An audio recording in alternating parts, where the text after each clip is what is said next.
Gejala asam lambung dan cara pengobatannya. Asam lambung adalah salah satu jenis penyakit ringan yang cukup mengganggu dan umumnya bisa dialami oleh setiap orang. Apabila tidak diatasi dengan baik, maka asam lambung bisa menyebabkan penyakit reflux di mana asam lambung keluar dari lambung mengiritasi esofagus yang menghubungkan antara tenggorokan dan lambung. Sebelum itu terjadi, Anda harus tahu apa saja gejala asam lambung agar bisa menanganinya dengan cepat. Jangan anggap remeh, gejala ini bisa mengakibatkan masalah ringan hingga masalah yang sangat berbahaya seperti serangan jantung dan rasa tidak nyaman pada area ulu hati. Berikut adalah gejala asam lambung dan cara pengobatannya.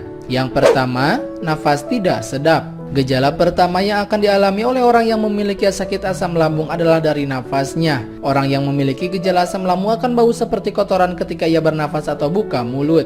Hal ini dikarenakan asam lambungnya naik ke kerongkongan dan menimbulkan bau kotoran.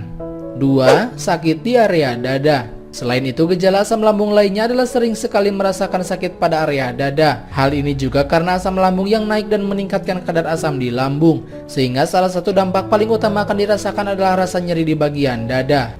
3. Batuk kering malam hari. Batuk bukan hanya disebabkan oleh flu saja, melainkan juga bisa dari masalah asam lambung. Namun batuk yang disebabkan oleh asam lambung sedikit berbeda dengan yang disebabkan oleh virus atau bakteri. Batuk karena asam lambung adalah jenis batuk kering dan biasanya terjadi pada malam hari dengan frekuensi yang cukup intens. 4. Muncul rasa asam di mulut. Gejala asam lambung lainnya adalah adanya rasa asam di mulut. Hal ini terjadi biasanya setelah mengonsumsi makanan tertentu yang memicu asam lambung. Paling parah biasanya adalah kopi. Rasa asam di mulut disebabkan oleh makanan yang dikonsumsi tadi dan naiknya asam lambung. 5. Sulit menelan makanan atau minuman. Orang yang mengalami masalah asam lambung juga seringkali mengalami sulit menelan makanan. Rasanya makanan ini melekat di tenggorokan dan tidak turun ke lambung. Hal ini biasanya adalah gejala yang paling menyiksa bagi sebagian orang.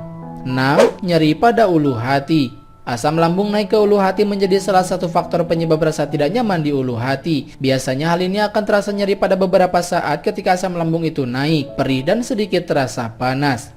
Lantas bagaimana cara pengobatan asam lambung? Yang pertama, makan sering dalam jumlah kecil.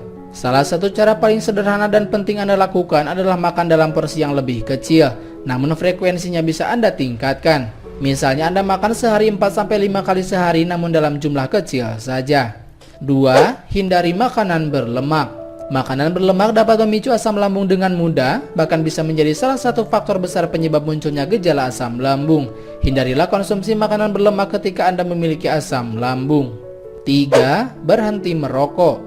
Rokok adalah salah satu faktor penyebab terjadinya masalah asam lambung. Nikotin dalam rokok bisa menjadi penyebab parahnya penyakit asam lambung. Asam lambung akan lebih mudah naik bagi para perokok. Jika Anda saat ini memang aktif merokok, disarankan untuk tidak konsumsi rokok selama Anda dalam tahap penyembuhan asam lambung Anda. 4. Hindari kopi dan coklat. Kopi dan coklat mengandung kafein yang dapat memicu naiknya asam lambung, apalagi jika lambung Anda sudah kronis. Jangan sesekali konsumsi kopi ataupun coklat, karena asam lambung Anda akan otomatis naik jika Anda konsumsi kedua jenis makanan tersebut. 5. Tidur dengan posisi bantal lebih tinggi. Untuk menghindari asam lambung naik ke esofagus, maka salah satu cara yang bisa Anda gunakan adalah dengan tidur menggunakan bantal yang lebih tinggi, sehingga posisi lambung akan tetap di bawah dan asam lambung tidak akan naik ke esofagus atau ke kerongkongan. 6. Turunkan berat badan. Cara yang satu ini bukanlah cara yang wajib Anda lakukan ketika Anda mengalami gejala asam lambung. Namun kendati demikian, Anda disarankan untuk menurunkannya. Karena orang yang memiliki berat badan berlebih atau memiliki lemak tubuh lebih tinggi memiliki risiko asam lambung yang tinggi. Turunkanlah berat badan Anda dengan cara mengurangi porsi makan nasi, kurangi konsumsi lemak dan rutin berolahraga setiap hari.